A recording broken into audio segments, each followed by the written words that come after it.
The world is going to have a new monetary system in this decade that we're in. We're going to experience this huge deflationary crash around the world, and people will just lose confidence in currency. And what do they always go back to throughout history? Time after time, for the last 5,000 years actually, they always go back to gold and silver. We are entering a period of financial crisis that is the greatest the world has ever known. The wealth transfer that will take place during this decade is the greatest wealth transfer in history. Wealth is never destroyed, it is merely transferred, and that means that on the opposite side of every crisis there is an opportunity.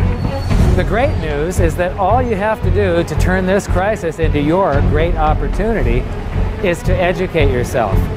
I believe that the best investment that you can make in your lifetime is your own education. Education on the history of money, education on finance, education on how the global economy works, education on how all of these guys, the central bankers, the stock market, how they can cheat you, how they can scam you. If you learn what is going on and how the financial world works, you can put yourself on the correct side of this wealth transfer. Winston Churchill once said that the further you look into the past, the further that you can see into the future. This program is all about creating your own crystal ball, being able to gaze into the future, being able to change this crisis, the greatest crisis in the history of mankind, into your great opportunity.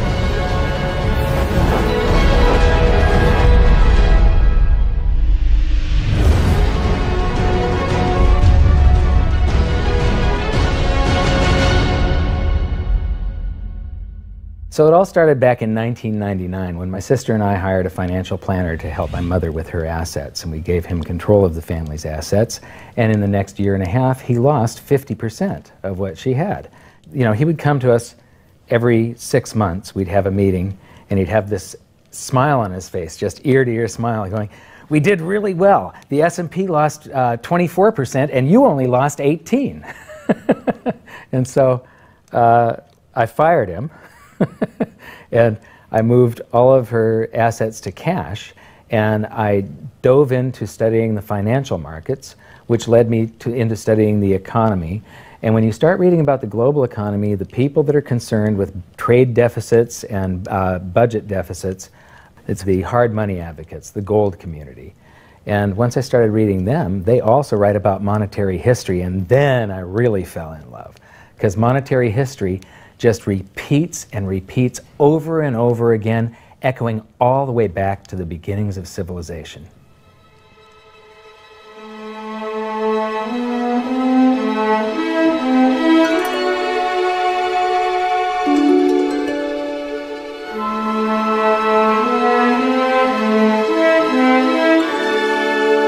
Gold and silver have been the predominant currencies for about 5,000 years. But it wasn't until somewhere between 680 BC and 630 BC that they became money. That's when they were minted into coins of equal weights somewhere in Lydia, where each coin was the same size and had the same weight. This made them interchangeable. It's called fungible. At that point, they became useful as a unit of account, a measurement. You could price a good or a service in those gold or silver coins in a certain number of them. And it was always the same for anybody whenever they were buying that good or service. But it wasn't until they made their way to the world's first free market society, the prototype of democracy, the cradle of civilization, Athens, that they exploded in use. Suddenly, money found its natural home, the free markets. Athens was the first society to have a working tax system and free markets. This enabled them to rise to the pinnacle of civilization. Their prosperity allowed them to create great works of art and achieve a level of architecture and engineering that the world had not yet seen. Here we are 2,500 years later, and people are still in awe of their achievements. It was truly a fantastic period in human history, and the Athens star shone brightly for many years. So this begs the question, what went wrong? How did such a great and powerful civilization fall? The answer lies in the same pattern that we see throughout history: too much greed and too much war. It was when the Athenians got involved in the Peloponnesian Wars, a war with Sparta, that their monetary problems began. First, they lost access to their gold and silver mines. They were also paying armies that were on foot, and they were miles and miles away from Athens. So as they pay their armies to buy goods and services from the local populations, a deflation occurs in Athens because they're sending all of their coinage out of the city. Then they started debasing their coinage to pay for the war. If you take in 1,000 coins in taxes, and then you melt those down, those gold coins, and you mix 50% copper into your gold, now you can mint 2,000 coins. So if you take in only 1,000 coins, but you spend 2,000 coins, what is that called? That is deficit spending. Athens began to do that during this war with Sparta. They also had these great public works, which were very expensive, and they finished the Temple of Athena Nike during the truce in the middle. There was a 6-year truce in the middle of this 27-year war. So they didn't stop their great public works and allow their market economy to heal from the expense of this war. As they debased their coinage, people would take the new debased coins at face value at first, until there were a whole bunch of those. And there's something called Gresham's Law, where people tend to save to keep the thing that's rare, and they spend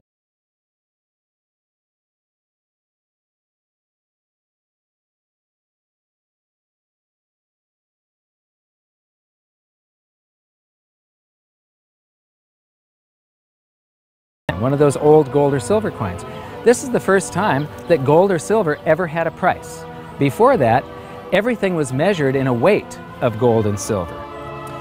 So a large factor in Athens' downfall was the expense of war, the expansion of empire, the debasement of their currency, the eventual inflation that was caused. You know, they minted these coins until they became nothing but flecks of copper. This was actually the world's first hyperinflation. And what it did was it financially debilitated Athens to the point where in 404 BC they surrendered to Sparta. And eventually they became nothing but a satellite of Rome. The thing that amazes me is how history just keeps on repeating and repeating and repeating, and we never learn from all of our stupid mistakes. We just repeat the same stupid mistakes over and over and over again. Today we are doing the same thing that the Athenians did that caused the loss of their great culture. We're doing the same currency debasement. We're doing the same deficit spending, and it's for the same reasons. It's for war, and it's for great public works. The interesting thing about the Peloponnesian War was how it started. I would say one of the interesting parallels is that it started really with Athens at its height and with a level of hubris that set them down the road towards ruin. Perhaps they felt that they were, superior, couldn't make a mistake, exactly. They knew better. Exactly, and they ended up destroying their society as a result. It's a road that we're going down today, right? I think absolutely. Yeah. There was a play written shortly after the Peloponnesian Wars about the worthlessness of the copper flecks that were their coinage at the time. So we go from gold and silver, very high value money, to a currency that has a face value. And it's the first example that I can find in history where a war and great public works were being funded through deficit spending. What you've just seen is the first recorded example of one of the most predictable hidden secrets of money, the 7 stages of empire. It's a long-term cycle that echoes throughout history right to this very day and is basically a societal pendulum that swings from quality money to quantity currency and back again to quality money. It always plays out in 7 stages. It always ends with gold delivering a knockout blow to debased currencies. And it goes like this. Stage 1. A country starts out with good money, which is either gold or silver, or it's backed by gold or silver. Stage 2. As it develops economically and socially, it begins to take on more and more economic burdens, adding layer upon layer of public works. Stage 3. As its economic affluence grows, so does its political influence, and it increases expenditures to fund a massive military. Stage 4. Eventually, it puts its military to use, and expenditures explode. Stage 5. To fund the war, it steals the wealth of its people by debasing their coinage with base metals or by replacing their money with currency that can be created in unlimited quantities. Stage 6. The loss in purchasing power of the expanded currency supply is sensed by the population and the financial markets, triggering a loss of faith in the currency. Stage 7. A mass movement out of currency into precious metals and other tangible assets takes place. The currency collapses, and gold and silver rise in price as they account for the huge quantity of currency that was created. This process transfers massive wealth to those who had the foresight to position themselves beforehand in real money, gold and silver. You know, our monetary system basically steals from the poor and middle class and transfers the wealth to the banks. We see this throughout history, and it's just repeating over and over again. What's happening in Greece right now is basically the same thing that was happening back in 407 BC. The deficit spending to fund all of these public works and the debasement of their currency supply caused them to become nothing but a satellite of Rome. Today, they're becoming nothing but a satellite of the banks. Well, the idea of Gresham's law is simply that people are going to hold on to what's value and spend what isn't valuable. Way back in my youth, I was 11 years old when we went from a silver-based monetary system to a purely fiat system. People saw that silver was money, they got used to it, they didn't really think about it. And in 1965, under President Johnson, he basically said, well, silver's too valuable to be money. We're going to just start putting out these substitutes, which were what we call cupro-nickel coins. They were nickel, they were copper plated with nickel at the time. And of course, the metal value was far less. And I understood that as a kid, and yet very few adults really seemed to get the idea of what was really going on. There were a few, and it only takes a few. And of course, the Gresham's law took effect, so the currency came out of circulation rapidly. It's very interesting to me, knowing monetary history fairly well, is they're always, put out in silver-looking or gold-looking form. I mean, in most cases, you'll have, in fact, they look rather interesting. I mean, some of them are like silver on the inside and gold on the outside. With the look, they have no value at all, really, other than melt value of pot metal. To me, it's sort of at a subconscious level. Why are they making them gold-colored? Why are they making them silver-colored? I think there's an inherent knowledge in the human species that knows that gold and silver have value.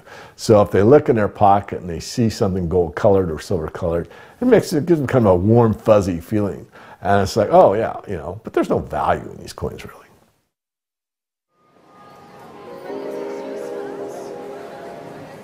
The next question is, how does this affect you? My next stop was in London, where I'd been asked to give a presentation to a group of businessmen. They wanted to understand the reason that gold had surged recently, and I explained to them that to understand gold, you have to understand monetary history. Once you see where we've come from, you can get a much clearer understanding of how the 7 stages of empire are playing out right now. We weren't allowed to show their faces, but we were allowed to film my presentation. So here it is. The last 140 years of monetary history condensed into just 10 minutes.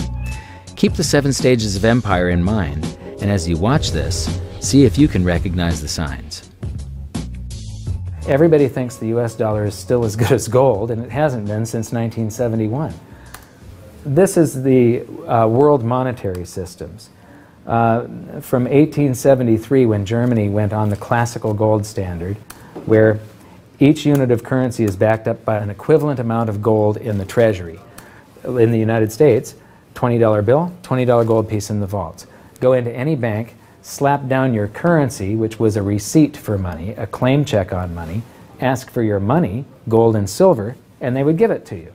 So this shows, this is currency, this is money. Otherwise, there was no reason for any government to store gold in their vaults and then print this currency that was backed by gold. This is what gives confidence in that, and it gives governments the ability to start this scam in the first place, where they print these receipts for gold, and then they can print more of them than gold that exists. And that happened when we got to World War I, and all the combatants stopped redemption rights. You could no longer go in the bank and trade your pounds, lira, marks, francs, no longer redeemable in gold, and they lit up the printing presses and started printing like crazy. Then between the wars, they went on something called the gold exchange standard, where currencies would be backed partially by gold. So in the United States, under the Federal Reserve Act of 1913, the Federal Reserve was allowed to put $50 worth of claim checks on gold, currency in circulation, backed up by only $20 worth of gold. So it was a 40% reserve ratio. For every $20 gold piece in the vault, they could put $50 in circulation. We're the dollars of the nation on parade. We're the biggest batch of dollars ever made. Oh, we used to march by millions, but now we march by billions, and maybe we'll be trillions for your day. We're the dollars. Then we get to 1944. Now, during both wars, Europe paid the U.S. with gold. During World War I, the U.S. didn't get into the war until the very end of it. We didn't really have troops on the ground here in any quantity until the last 6 months of the war. So for the first 4 years or so, we're selling you, you take all of your young men off of the farms and turn them into soldiers. You take your factories that make toasters and they start making machine guns. Your factories that made cars are now building tanks. And so you turn your economy toward war, and all of your consumer goods and your grains had to be imported from the United States, and you paid us with gold. Then in World War II, Hitler starts saber-rattling in 1936, annexes Austria in 38, invades Poland in 39. Pearl Harbor wasn't until the end of 1941. We didn't have troops on the ground until, I believe, August of 42. So again, there's like 6 years where you're paying us with your gold, and we're selling you stuff. This is where Americans have this myth that war is good for the economy. War is good for the economy if you're not in it and you're selling them the tools of the trade. Yes, America's national income gets bigger and bigger. In 1943, it was $142 billion. That was double the 1939 figure, triple the figure for 1933. But by the end of World War II, the U.S. had 2/3 of all the world's monetary gold, the central bank gold, and the rest of the world had to share the other third, and Europe had none. So the world monetary system was no longer going to work. It would collapse. But we had made all these loans of dollars to Europe, so Europe was flooded with dollars. And so representatives from around the world met at Bretton Woods, New Hampshire in 1944. They came up with a new world monetary system called the Bretton Woods system, where every currency on the planet, with the exception of just a few, they would be backed by the U.S. dollar, and the U.S. dollar would then be backed by gold at $35 per ounce. This gave confidence to all currencies. So this gave the world stability, and it pegged all the world's currencies to each other through the dollar to gold. So there was no such thing as the Forex. Currencies didn't float. The exchange rates were fixed year after year, and this helped to make world trade boom. Then the dollar standard starts because we kept on printing dollars. Under the Bretton Woods system, there was no reserve ratio established where the U.S. actually had to have a certain amount of gold for how many dollars we created. So we had done a bunch of deficit spending for Korea, for Vietnam, for Johnson's Great Society, and expanded the currency supply, the amount of paper dollars in circulation, and exported them all over the world. And then in the 60s, Charles de Gaulle, president of France, realizes that we don't have the gold to back up the dollars. Le fait que beaucoup d'États acceptent par principe des dollars au même titre que de l'or entraîne les Américains à s'endetter et à s'endetter gratuitement vis-à-vis de l'étranger, car ce qu'ils lui doivent, ils le lui payent avec des dollars qu'il ne tient qu'à eux d'émettre. Nous estimons nécessaire que les échanges internationaux soient établis comme c'était le cas avant les grands malheurs du monde, sur une base monétaire indiscutable et qui ne porte la marque d'aucun pays en particulier. Quelle base? En vérité, on ne voit pas qu'il puisse y avoir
and conditions determined to be in the interest of monetary stability and in the best interest of the United States.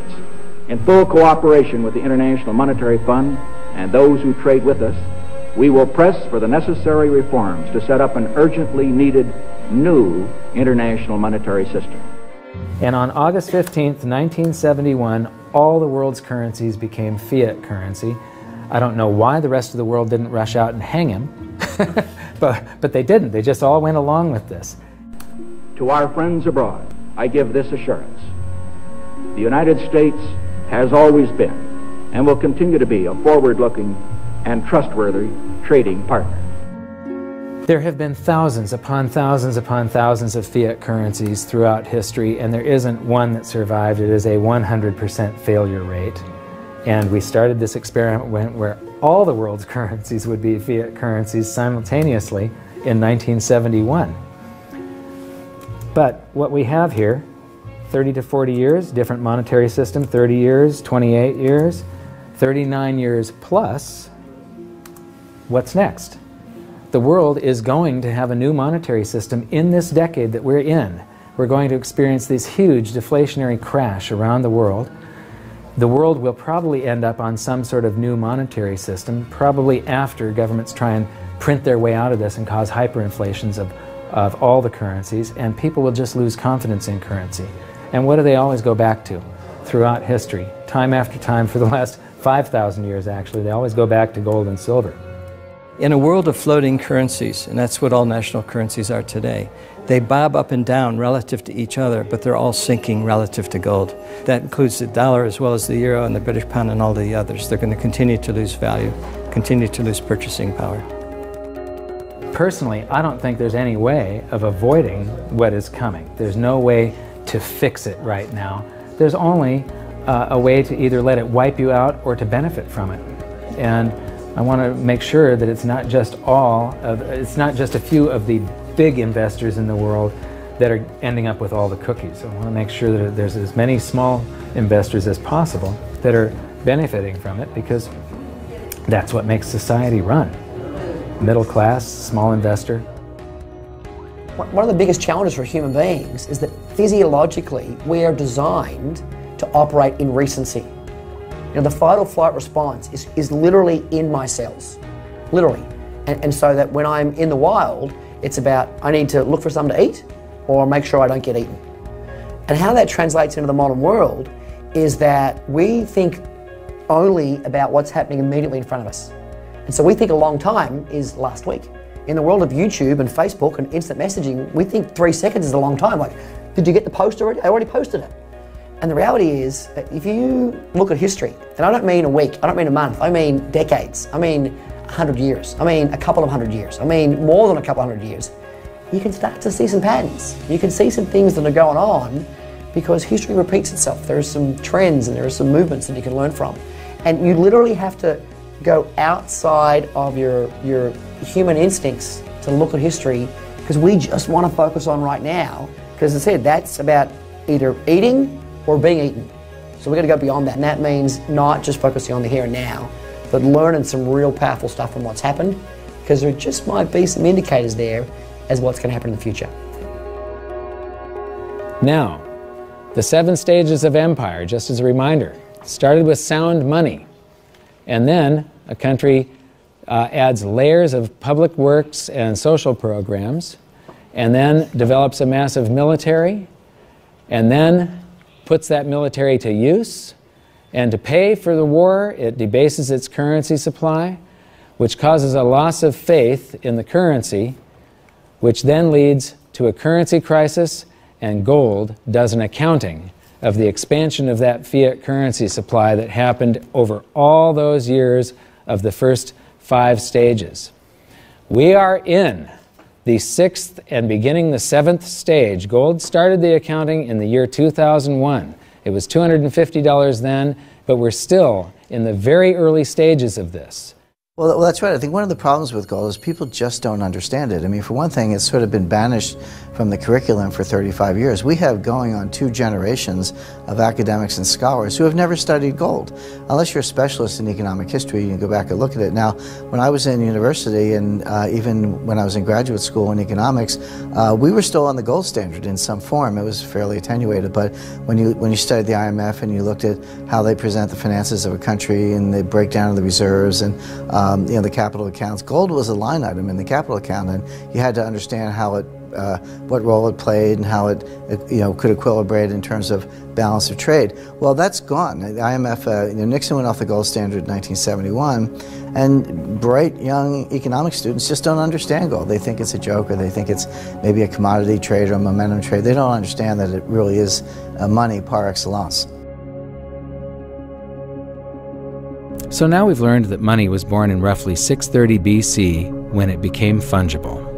It was free markets and sound money that led to Athens' great prosperity. But debasement of their money for deficit spending on war and public works played a large role in their demise. Over the past 140 years, we've debased our own currencies to the point where 2 generations of scholars don't even understand gold. We learned about Gresham's law and that bad money drives out good. In recent history, there has been a new monetary system roughly every 40 years. And we've learned that we are in the 6th stage of the 7 stages of empire. So that's it for this episode. Join us next time when we learn more about the chaotic state of the US dollar standard and how it's going to affect you no matter where you live on the planet. When I wrote my book, I said that we're coming into an era that is going to be the greatest wealth transfer in the history of mankind. Therefore, it's the greatest opportunity in the history of mankind. I've made it my mission to help as many people as possible get through this crisis and to come out on the best side of the wealth transfer. I've just finished filming an exclusive presentation titled How the 7th Stage Will Unfold, where I detail what I'm doing personally to prepare for a range of scenarios. It's available at hiddensecretsofmoney.com as part of your free information toolkit. So my challenge to you for this episode is to try and find a single example in all of monetary history of a crisis that was brought on by too much deficit spending, too much debt, and too much currency debasement being solved by more deficit spending, more debt, and more currency debasement. Until then, good luck, and I'll see you at the bonus presentation at hiddensecretsofmoney.com. Thanks. You bet there is no other side. You're either silver and gold or you're doomed. That's exactly the way the world is always working. That's the way it's working right now. Turn on the television, watch with the price of gold. Look at the dollar going down, gold's going up, silver's going up. That's exactly the way it's always worked, and it's always worked that way, and it's working that way now. And why is anyone surprised? Why is anyone surprised? It's always worked like that. For the past 5,000 years. That's right, 5,000 years in a row, it's worked exactly that way. It's happening that way now. And ooh, wait a minute here. Weird. Beyond weird.